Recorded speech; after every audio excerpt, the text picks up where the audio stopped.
नमस्कार, आप देख रहे हैं के न्यूज इंडिया। खबर उत्तराखंड में आपका स्वागत है। अब खबरों की शुरुआत करेंगे देहरादून से है, जहां उत्तराखंड में लगातार बढ़ रहे सड़क हादसों पर मुख्यमंत्री धामी ने चिंता जताई। मुख्यमंत्री ने कहा कि सड़क दुर्घटनाओं की प्रभावी रोकथाम के लिए सड़क दुर्घटना सुरक्षा नियमावली बनाने के लिए अधिकारियों को समिति बनाने और इसमें विशेषज्ञों एवं अनुभवी लोगों को शामिल करने के निर्देश दिए हैं। उन्होंने कहा कि सड़क दुर्घटनाओं का बढ़ना चिंता का विषय है। इस पर प्रभावी रोकथाम के लिए सुरक्षात्मक उपायों पर विशेष ध्यान दिया जाए।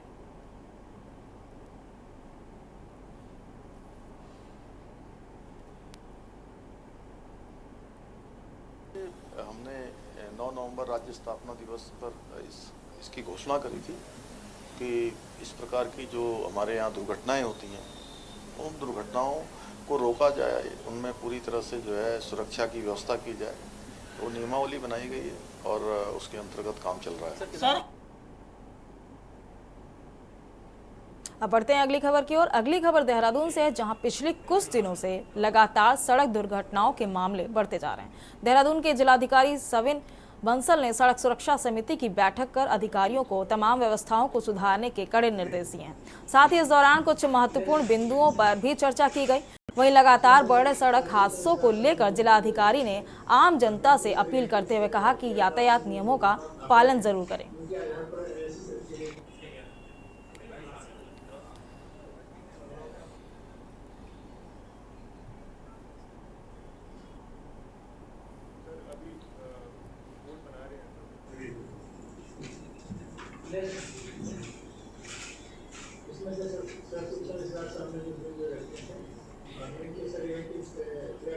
देखिए, इसमें मुख्य एजेंसीज जो सड़क सुरक्षा को लेकर रिस्पॉन्सिबल हैं, वो एडमिनिस्ट्रेशन, पुलिस, आरटीओज और हमारे पीडब्ल्यूडी।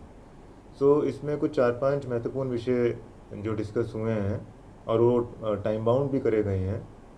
पहला है कि वल्नरेबल स्ट्रेचेस पे, चौंक्स, चौराहों पे और जो हमारे जंक्शंस हैं वहाँ पे स्पीड ब्रेकर्स ऐसे कि वहाँ पे vehicles are force to reduce speed. Rumble strip से कई बार हमने देखा है कि वो इफेक्ट नहीं आ पाता, तो हमने जो हमारे ट्रेडिशनल स्पीड ब्रेकर्स रहे हैं बिटुमिन के, WBM के, तो वो लगाने के लिए निर्देशित किया है विद प्रॉपर मार्किंग। अब बढ़ते हैं अगली खबर की ओर। अगली खबर उत्तराखंड में भूमि की अवैध और मनमानी ढंग से खरीद बिक्री पर अंकुश लगेगा। ये बात सीएम धामी ने कई बार कह चुके हैं। इसके लिए कड़े प्राविधानों को सम्मिलित करते हुए सशक्त भू कानून शीघ्र लागू किए जाने की तैयारी शुरू हो गई है। सीएम धामी ने ग्रीष्मकालीन राजधानी गैरसैंण के भराड़ीसैंण स्थित विधानसभा भवन में प्रदेश के वर्तमान और पूर्व वरिष्ठ उच्चाधिकारियों एवं बुद्धिजीवियों के साथ भू कानून के ड्राफ्ट पर चर्चा की।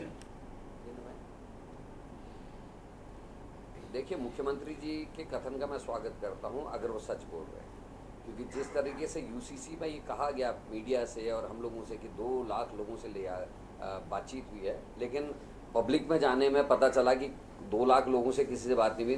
बहुत मेरे ख्याल से शायद ही कहीं कोई इस बात पे कोई चर्चा भी है, और उसी तरीके का कहीं ये भी ना हो। भू कानून मुझे लगता है जनता से करे ना करे, लेकिन भू माफियाओं से जरूर निश्चित ही कुछ ना कुछ बातचीत होगी, मुझे ऐसा लगता है।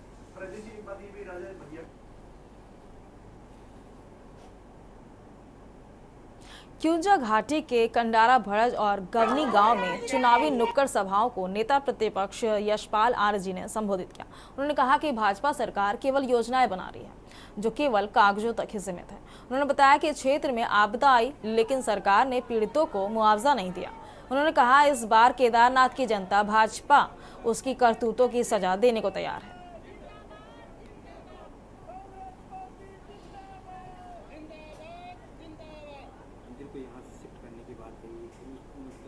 दिल्ली में खोलने की बात करी, तो कहीं ना कहीं जो है जब किसी आस्था के केंद्र पर बात आती है तो कहीं ना कहीं जो है फिर जनता भी उसका जवाब देने को तैयार रहती है। तो आज जो है यहाँ पर मैं तो ये कह रहा हूँ, केदार घाटी की संपूर्ण जनता आज धामी सरकार की इस बात से बहुत नाराज है कि वो जो है इस मंदिर को कहीं अन्यत्र ले जा रहे थे, इसकी शिला को। तो आज उस पर जो है लोगों का आक्रोश है। सारे लोग विकास की ओर ही जाना चाहेंगे, जहाँ से उनको विकास मिले और रोजगार मिले। सबसे पहले तो रोजगार यहाँ पे मेन मुद्दा है। इतने जवान युवा हैं जो वो सारे बेरोजगारी के चक्कर में घर पे बैठे हैं। उन्हें रूप से मैं अपनी बहनों को धन्यवाद देना चाहता हूँ कि शांति बेला में हमारे यहाँ बैठक हुई है और उन्होंने यहाँ इसको प्रतिभाग किया है, हमें विश्वास भरोसा दिलाया है कि हम कांग्रेस के साथ हैं और ये आक्रोश भी दिखा रहा है। जनता में नाराजगी है, गुस्सा है, भाजपा की जो जनविरोधी नीतियां हैं और जिस तरह से भारतीय जनता पार्टी ने उत्तराखंड की और केदारनाथ की महान जनता को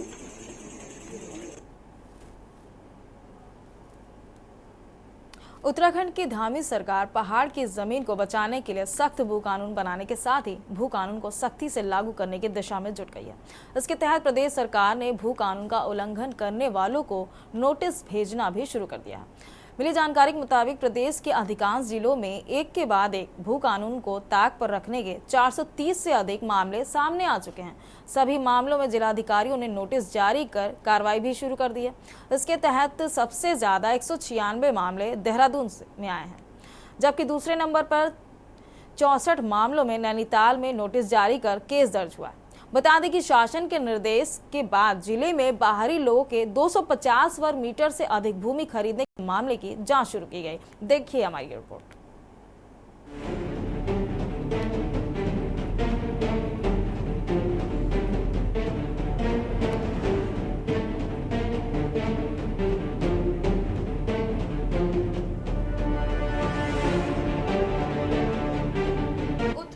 सशक्त भू कानून लागू करने की मांग के बीच धामी सरकार ने पहाड़ की जमीन को बचाने की कवायद तेज कर दी है। इसके तहत प्रदेश सरकार ने भू कानून का उल्लंघन करने वालों को नोटिस भेजना भी शुरू कर दिया है। प्रदेश भर में 430 से अधिक भू कानून उल्लंघन के मामले सामने आ चुके हैं। सभी मामलों में जिलाधिकारियों ने नोटिस जारी कर दिए हैं।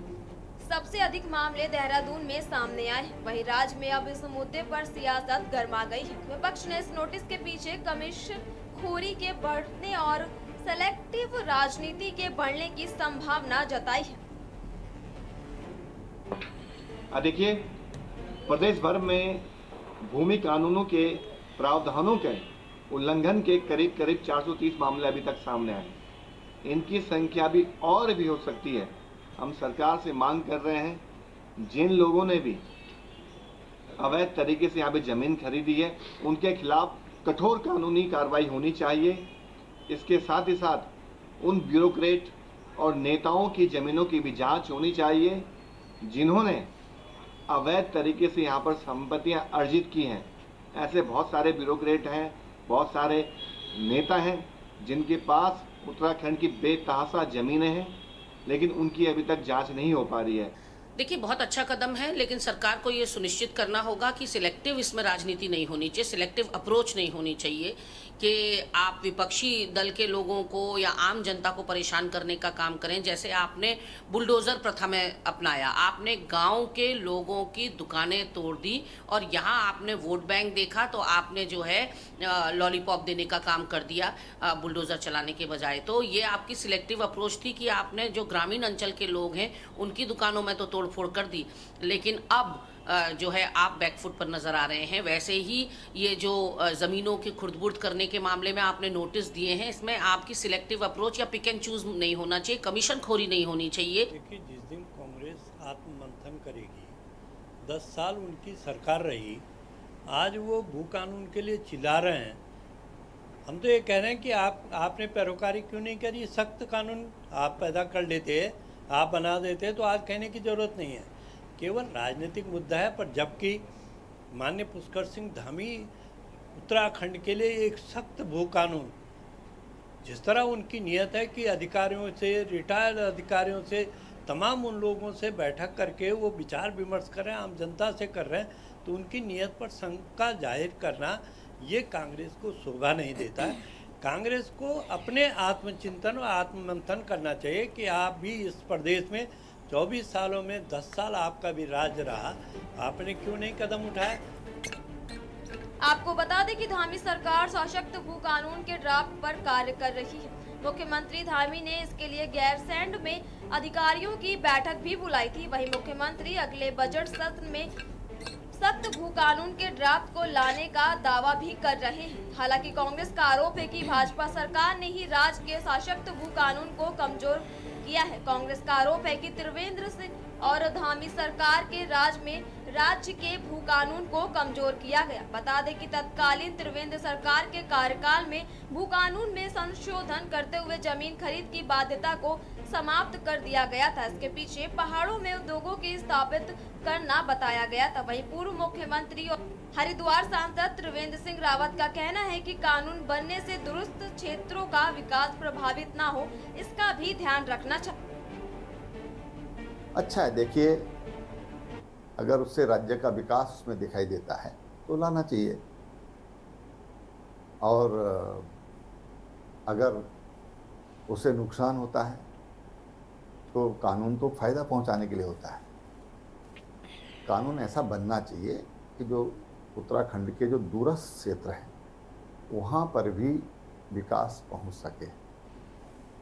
उत्तराखंड राज्य इसीलिए बना है कि पर्वतीय क्षेत्र में जो डेवलपमेंट होना चाहिए था वो डेवलपमेंट नहीं हुआ है। भैया, भू कानून का सारा जो बेड़ा गर्क करने का काम किया है वो भारतीय जनता पार्टी की सरकार ने किया है। त्रिवेंद्र सिंह जी ने उसमें अग्नि लगाई थी और घी डालने का काम तीरथ सिंह जी ने और पुष्कर सिंह धामी जी ने किया। आज भू कानून सारा एनडी तिवारी की सरकार के द्वारा बनाया गया भू कानून, उसको आपने नष्ट भ्रष्ट कर दिया और अब आप आंसू बहा रहे हो घड़ियाली कि हम भू कानून पे निर्णय नहीं। आप कैसे देखिए, सरकार सही दिशा में आगे बढ़ रही है। हमने भू कानून पर भी एक ड्राफ्ट तैयार किया है, कमेटी बनाई है। उस कमेटी ने अपनी जो रिपोर्ट है वो सबमिट कर दी है। अब उस पर चर्चा होकर आगे बढ़ रहा है। और मैंने जब आज मीडिया में देखा, कल जो मुख्यमंत्री जी ने बैठक ली तो उसमें एक बहुत अच्छी बात ये की उन्होंने कि बंदोबस्त की बात की है कि अगर हमको भू कानून को सख्त करना है और उसको सही मायने में अगर लागू करना है तो उसके लिए बंदोबस्त पहली सीढ़ी है। तो मेरा ये मानना है कि सरकार सही दिशा में आगे बढ़ रही है। और कल जिस प्रकार गैरसैंण में बैठकर पलायन पर और भू कानून पर चर्चा हुई है, तो पहली बात तो पूरे प्रदेश की जनता को इसका स्वागत करना चाहिए कि हम पहाड़ के सरोकारों के लिए पहाड़ पर बैठकर चिंता कर रहे हैं, जो यहाँ का आम जनमानस चाहता था। और उसमें जहाँ हमने गैरसैंण को महत्व दिया, उसको एक केंद्र बिंदु बनाया अपने पूरे इस अभियान के लिए, वहाँ दूसरी तरफ पलायन पर भी हमने चर्चा की है और पलायन पर एक कार्य योजना तैयार करने की ओर हम आगे बढ़ रहे हैं। कुल मिलाकर राज्य में पहाड़ की जमीन को बचाने के लिए सख्त भू कानून लागू करने की मांग की जा रही है। इसके लिए लगातार आंदोलन भी किए जा रहे हैं। इसी बीच मुख्यमंत्री धामी ने सख्त भू कानून के ड्राफ्ट पर कार्य करने के साथ ही भू कानून का उल्लंघन करने वालों के विरुद्ध कार्रवाई भी शुरू कर दी है। देखना होगा क्या राज्य के सख्त भू कानून लागू होगा या पारदर्शिता के साथ भू कानून का उल्लंघन करने वालों के विरुद्ध सरकार कार्रवाई करेगी या नहीं। Uttarakhand desk report.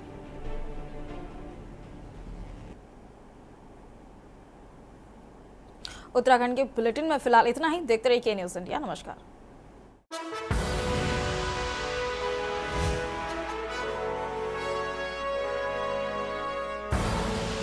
आप देख रहे